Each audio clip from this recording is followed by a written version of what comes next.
नमस्कार दोस्तों, आपका बहुत बहुत स्वागत है देश विदेश की महत्वपूर्ण खबरों में। दोस्तों आपको बता दें आज की बड़ी खबरों में। जी हाँ दोस्तों, भारत और चीन की सीमा पर निगरानी के लिए इजरायली ड्रोन का इस्तेमाल करेगी भारतीय सेना। जी हाँ, इसी के साथ जानेंगे अगली बड़ी खबर में। क्रेडिट रेटिंग एजेंसी मूडीज ने कहा भारत की जीडीपी में 2020 के अंत में आ सकती है 3.1% की गिरावट। जी हाँ, इसी के साथ जानेंगे अगली बड़ी खबर में। गुजरात में मंदिर के भीतर शुरू हुई जगन्नाथ रथ यात्रा, हिस्सा लेने पहुंचे सीएम विजय रूपाणी। जी हाँ, इसी के साथ जानेंगे अगली बड़ी खबर में। खुफिया एजेंसियों ने किया बड़ा खुलासा, कश्मीर की आतंकी हिंसा में पाकिस्तान के साथ चीन भी है शामिल। तो दोस्तों आज हम आपको इस वीडियो में इन्हीं सब महत्वपूर्ण खबरों के बारे में बताएंगे। दोस्तों वीडियो को ध्यान से आगे तक देखते रहिए ताकि आपसे कोई भी महत्वपूर्ण खबर मिस ना हो जाए। और अगर आप भी चाहते हैं कि भारत में फैली महामारी जल्दी खत्म हो जाए तो इस वीडियो को एक लाइक जरूर कीजिएगा। दोस्तों अगर आप खबरों की लेटेस्ट न्यूज अपडेट चाहते हैं तो हमारे चैनल को लाइक और सब्सक्राइब करना बिल्कुल ना भूलें। चलिए दोस्तों जानते हैं खबरों को विस्तार से। भारत चीन सीमा पर हुए हालिया विवाद के बाद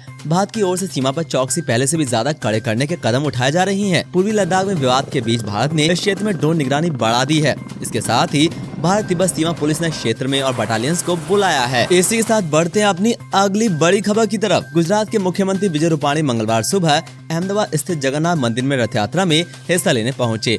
भगवान जगन्नाथ के दर्शन के बाद विजय रूपाणी ने कहा, मैं मंदिर के ट्रस्टी और महंत को धन्यवाद देता हूं, जिन्होंने कोरोना जैसे वक्त में मुश्किल को समझा और रथ यात्रा मंदिर परिसर के भीतर ही आयोजित की।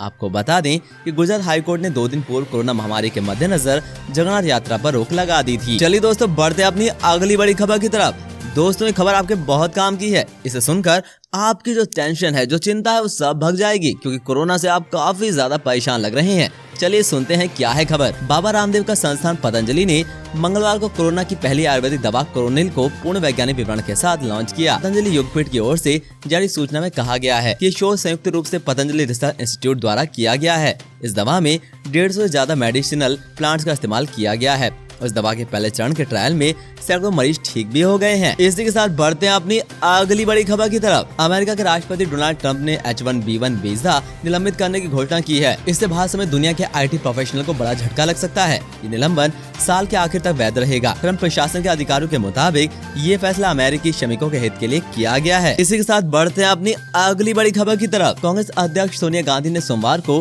प्रधानमंत्री नरेंद्र मोदी से आग्रह किया है कि कोरोना महामारी के संकट एवं सख्त लॉकडाउन के कारण पैदा हुए हालात के मद्देनजर सार्वजनिक वितरण प्रणाली के तहत गरीबों को मुफ्त अनाज देने की प्रक्रिया अगले 3 महीने के लिए बढ़ाई जाए। उन्होंने उम्मीद जताई कि केंद्र सरकार उनकी मांग पर जल्द से जल्द विचार कर निर्णय करेगी। चलिए दोस्तों बढ़ते हैं अपनी अगली बड़ी खबर की तरफ। उत्तर प्रदेश के मुख्यमंत्री योगी आदित्यनाथ ने सभी जिला अधिकारियों तथा मुख्य चिकित्सा अधिकारियों को कार्य योजना बनाकर मेडिकल स्क्रीनिंग अभियान को बढ़ाने के लिए निर्देश दिए हैं। इसके साथ ही उन्होंने प्रदेश में टेस्टिंग क्षमता को बढ़ाकर 25,000 टेस्ट प्रतिदिन किए जाने का भी निर्देश दिया। इसी के साथ बढ़ते हैं अपनी अगली बड़ी खबर की तरफ। जुलाई में प्रस्तावित बची हुई बोर्ड परीक्षाएं और एंट्रेंस एग्जाम को आयोजित कराने को लेकर सवाल खड़े हो रहे हैं। मामला सुप्रीम कोर्ट तक पहुंच गया है। जुलाई में होने वाले बचे हुए बोर्ड एग्जाम टल सकते हैं। बोर्ड परीक्षाओं के अलावा जुलाई में होने वाले देश के सबसे अहम एंट्रेंस एग्जाम JEE और नीट एग्जाम को भी टाला जा सकता है। चलिए दोस्तों बढ़ते हैं अपनी अगली बड़ी खबर की तरफ। देश की राजधानी दिल्ली में कोरोना के केसों की संख्या लगातार बढ़ रही है। पिछले 24 घंटे में 2909 मामले सामने आ चुके हैं। इसके साथ ही दिल्ली में कोरोना के मामलों की संख्या बढ़कर 62,655 हो गई है। देश भर की बात करें तो सोमवार को कोविड-19 के 14,821 मामले सामने आने के बाद कोरोना वायरस से संक्रमित होने वालों की संख्या बढ़कर 4,25,282 हो गई है। देश में लगातार 11वें दिन 10,000 से ज्यादा मामले सामने आए हैं। इसी के साथ बढ़ते हैं अपनी अगली बड़ी खबर की तरफ। दोस्तों प्रधानमंत्री नरेंद्र मोदी ने भगवान जगन्नाथ की रथ यात्रा के अवसर पर देशवासियों को शुभकामनाएं दी हैं। प्रधानमंत्री मोदी ने मंगलवार को ट्वीट में कहा, भगवान जगन्नाथ की रथ यात्रा के पावन अवसर पर आप सभी को मेरी हार्दिक शुभकामनाएं। मेरी कामना है कि श्रद्धा और भक्ति से भरी ये यात्रा देशवासियों के जीवन में सुख, समृद्धि, सौभाग्य और आरोग्य लेकर आए। दोस्तों अगर आप खबरों को सुनने बहुत ज्यादा ही खो गए हैं तो थोड़ा सा रुकिए। दोस्तों हमारी आपसे गुजारिश, एक निवेदन रहेगा, एक रिक्वेस्ट रहेगी, इस वीडियो को एक लाइक जरूर कीजिए दोस्तों, और हमारे चैनल को सब्सक्राइब भी कर लीजिए और ज्यादा से ज्यादा इस वीडियो को शेयर कीजिए दोस्तों हम सच कह रहे हैं, इस वीडियो को बनाने में हमें बहुत मेहनत लगती है। आपका एक लाइक, आपका एक सब्सक्राइब और आपका एक शेयर हमारी मोटिवेशन को और ज्यादा बढ़ा सकता है, जो हमें मोटिवेट करेगा कि हम आपके लिए और बेहतर कर सके।